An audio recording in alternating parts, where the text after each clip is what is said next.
പ്രിയപ്പെട്ട സഹോദരിമാരെ, ശ്രദ്ധിച്ചോളൂ. വളരെ പ്രധാനമായി ചിന്തിക്കാനുള്ളത് സയ്യിദുനാ റസൂലുള്ളാഹി സ്വല്ലല്ലാഹു അലൈഹി വസല്ലമ തങ്ങൾ പറഞ്ഞു, ഒരു നിലക്കും തന്നെ ഭർത്താവിനെ ബുദ്ധിമുട്ടിക്കാൻ പാടില്ല. കഴിവിലൊതുങ്ങാത്ത കാര്യങ്ങൾ ഭർത്താവിനോട് നിർബന്ധിക്കാൻ പാടില്ല. ബാധ്യതകൾ വേറെ കുറെ പറയാനുണ്ട്, പക്ഷെ ഒന്നാം നമ്പറായിട്ട് എടുക്കുകയാണ്. ഭർത്താവിനെ കഴിവിലൊതുങ്ങാത്തത് പറഞ്ഞു നിർബന്ധിക്കരുത്. അയൽക്കാരനായ മുതലാളിയായ ഒരു ഭർത്താവ് അയാളുടെ ഭാര്യയ്ക്ക് ചെയ്തു കൊടുക്കുന്ന സുഖസൗകര്യങ്ങള് ജീവിതത്തിന്റെ രണ്ടറ്റം കൂട്ടിമുട്ടിക്കാൻ പ്രയാസപ്പെടുന്ന ഒരു സാധാരണക്കാരന്റെ ഭാര്യ ഒരു കാരണവശാലും നിർബന്ധിക്കാൻ പാടില്ല. അവളുടുത്ത സാരി കണ്ടില്ലേ, അവളിട്ട പർദ്ദ കണ്ടില്ലേ, അവരുടെ വീട് കണ്ടില്ലേ, നിങ്ങൾ എന്തു നോക്കി നിൽക്കാൻ? ഒരിക്കലും ഒരു ഭാര്യ ഒരു ഭർത്താവിനോട് ഇത് ചോദിച്ചു പോകരുത്. വളരെ പ്രധാനപ്പെട്ടതാണ്. ഭർത്താവിന്റെ കപ്പാസിറ്റി എത്രയാണോ അങ്ങനെയാണ് ജീവിച്ചു പഠിക്കേണ്ടത്. ഉള്ളതുകൊണ്ട് തൃപ്തിപ്പെടുക, ഖനാഅത്ത്, ഉള്ളതുകൊണ്ട് തൃപ്തിപ്പെടുക എന്നത് ആണായാലും പെണ്ണായാലും ജീവിതത്തിൽ ശീലിച്ചിരിക്കേണ്ട ഒരു സംഗതിയാണ്. ഉള്ളതുകൊണ്ട് തൃപ്തിപ്പെട്ട് പഠിക്കണം. ഒരിക്കലും കഴിവിലപ്പുറത്തുള്ള കാര്യങ്ങൾ നിർബന്ധിക്കരുത്. ആവശ്യത്തിലധികം ചോദിക്കരുത്. ഉള്ളതുകൊണ്ട് തൃപ്തിപ്പെട്ടുകൊണ്ട് മുന്നോട്ട് പോകുന്ന ദമ്പതികൾക്കിടയിൽ സ്നേഹം വർദ്ധിക്കും, യാതൊരു സംശയവുമില്ല. വളരെ ചെറിയ വരുമാനമുള്ളവന്റെ ഭാര്യ ഉള്ളത് കൊടുത്ത് സന്തോഷത്തോടെ കഴിയുമ്പോൾ ആ ഭർത്താവിന് ഭാര്യയോട് മതിപ്പ് കൂടും.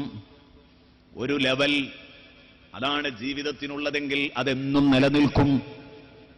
പലരുണ്ട് കല്യാണം കഴിഞ്ഞ ഉടനെ കഴിവിലപ്പുറം ഭാര്യമാര് നിർബന്ധിക്കുകയും അതിനനുസരിച്ച് ഭർത്താക്കന്മാരങ്ങ് കുഞ്ഞാപ്പുവാവുകയും ചെയ്താൽ പിന്നെ പലപ്പോഴും അത് അങ്ങേ അറ്റത്തേക്ക് എത്തിക്കാൻ പറ്റാറില്ല, അടുത്ത എൻഡിലേക്ക് എത്തിക്കാൻ പറ്റാറില്ല. ഇടയ്ക്കെവിടെയോ ബന്ധം പൊട്ടിപ്പോകും. അല്ലെങ്കിൽ അതിലേറെ സുഖസൗകര്യങ്ങൾ തേടി അവൾ എപ്പോഴെങ്കിലും നിന്നെ വിട്ടു ചാടും. അങ്ങനെയൊക്കെ സംഭവിക്കാറുണ്ട്. ആദ്യം മുതലേ ജീവിതത്തിൽ പഠിപ്പിക്കണം. ഒരേ ലെവലിലുള്ള ജീവിതം, എന്നും ഒത്തുപോകുന്ന ഒരു ജീവിതം. എന്നാൽ ഇല്ലാത്തപ്പോൾ കഷ്ടപ്പെട്ടു ജീവിച്ച ഭാര്യ, ആ ഭാര്യ നീ സാമ്പത്തികമായി മെച്ചപ്പെട്ടതിന്റെ ശേഷവും അതേ ജീവിതത്തിൽ തന്നെ അവളെ ദുരിതം അനുഭവിപ്പിക്കരുത്. ഉള്ളതിനനുസരിച്ച് ജീവിതത്തിൽ മാറ്റം വരണം. കാലോചിതമായ മാറ്റങ്ങൾ ആവശ്യമാണ്. അതൊക്കെ ഉണ്ടാവണം. കഴിവിൽ ഒതുങ്ങാത്തത് നിർബന്ധിക്കരുതെന്നും ഭർത്താവിന്റെ നട്ടലൊടിക്കുന്ന രൂപത്തില് ഭർത്താവിനെ പ്രയാസപ്പെടുത്തരുതെന്നുമാണ് പറഞ്ഞതിന്റെ അർത്ഥം. അത്യാഗ്രഹം, തികയായ്മ, ഇത് ദമ്പതികൾക്ക് ഇടയിലുള്ള സ്നേഹത്തിനും അനുരാഗത്തിനും ബ്രേക്കിടും, യാതൊരു സംശയവും വേണ്ട. അതേസമയം ഉള്ളതുകൊണ്ട് തൃപ്തിപ്പെടുമ്പോഴോ സ്നേഹം വർദ്ധിക്കും, അല്ലെങ്കിൽ നീരസം ഉളവാക്കും. എങ്ങനെയെങ്കിലും എന്റെ ഭാര്യയെ സന്തോഷിപ്പിക്കണം, കിട്ടിയാ തികയാത്ത എന്റെ ഭാര്യയെ സന്തോഷിപ്പിക്കണമെന്ന് കരുതി അവളെ സന്തോഷിപ്പിക്കാനുള്ള വക എന്റെ കയ്യിലില്ല. അപ്പോഴാണ് ഹറാമായത് ശേഖരിക്കാൻ ഇറങ്ങണമെന്ന് ഭർത്താവിന് തോന്നുക. ഹറാമായത് ശേഖരിക്കാൻ അപ്പൊ അയാൾ കക്കാൻ പോകും, മോഷ്ടിക്കാൻ പോകും. കാരണം മക്കളെയും കുട്ടികളെയും കുട്ടികളെയും പോറ്റണമെങ്കിൽ ഞാൻ അധ്വാനിച്ചിട്ട് കിട്ടിയതുകൊണ്ട് കഴിയൂല. അപ്പൊ അയാൾ ആലോചിക്കും, കുറുക്കുവഴിയിലൂടെ മുതലാളിയാകാൻ എന്താ മാർഗം? ഭർത്താവ് വേണ്ടത്ര ഭൗതിക ചുറ്റുപാടുകളെക്കുറിച്ച് വേണ്ടത്ര ബോധമില്ലാത്ത ഒരാളാണെങ്കിൽ ആ ഭർത്താവിന് ഇന്ന് റൂട്ട് തിരിച്ചു കൊടുക്കുന്നത് ലോൺ എടുക്കാനും അവിഹിത ബന്ധങ്ങളിലൂടെ ശേഖരിക്കാനും എന്തെങ്കിലും അവിഹിത മാർഗത്തിലൂടെ ശേഖരിക്കാനും ധനം സമ്പാദിക്കാനും കുറുക്കുവഴിക്ക് മുതലാളിയാവാനും എല്ലാമുള്ള കാര്യങ്ങൾ ചൊല്ലിക്കൊടുക്കുന്നത് പെണ്ണാണ്. ഈ ഒരവസ്ഥയിലേക്ക് എത്തിപ്പോകരുത്. ഉള്ളതുകൊണ്ട് സഹിച്ചും പൊരുത്തപ്പെട്ടും ജീവിക്കാൻ പെണ്ണ് പഠിക്കണം. ഇത് തന്നെയാണ് ഒരു പുരുഷനോട് ഒരു പെണ്ണ് ഒരു പുരുഷനോടൊപ്പം കാണിക്കുന്ന ഏറ്റവും നല്ല മര്യാദ. ഒരു നല്ല പെണ്ണാകുന്നതിന്റെ ഒന്നാമത്തെ ലക്ഷണം ഇത് തന്നെയാണ്. ഭർത്താവിനെ ശല്യം ചെയ്താൽ അത് വലിയ വിഷമം സൃഷ്ടിക്കും.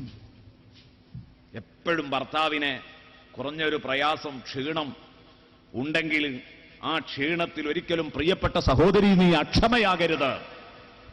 ക്ഷമ വേണം. അക്ഷമ കാണിക്കരുത്, സ്വഭാവദൂഷ്യം കാണിക്കരുത്. അള്ളാഹുവിന്റെ ഖളാ ആണതിൽ ക്ഷമിക്കണം. ക്ഷമിച്ചേ പറ്റൂ. ഭർത്താവിനെയും കൂടെ ക്ഷമിപ്പിക്കണം. സന്തോഷത്തിലും സന്തോഷത്തിലും അതുപോലെ തന്നെ ക്ഷേമാവസ്ഥയിലും ഭർത്താവിനോട് കാണിക്കുന്ന അതേ സന്തോഷവും അവസ്ഥയും അത് തന്നെയാണ്, അതേ പെരുമാറ്റം തന്നെയാണ് ക്ഷാമത്തിലും പ്രയാസത്തിലും തന്റെ പ്രിയപ്പെട്ട സഹോദരി നിന്റെ ഭർത്താവിനോട് നീ കാണിക്കേണ്ടത്. എത്രയോ സഹോദരിമാർ ഇതിനെതിരാണ്, എത്രയോ സഹോദരിമാരെതിരാണ്. ഗൾഫുകാരനായ ഒരു സഹോദരൻ ഒരിക്കൽ എന്നോട് പറഞ്ഞത് ഞാൻ ഇപ്പോഴും ഓർക്കുന്നു. ഉസ്താദേ,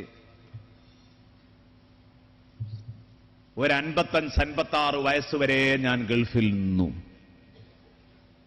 18 വയസ്സ് പ്രായമുള്ളന്ന് കയറിയതാ.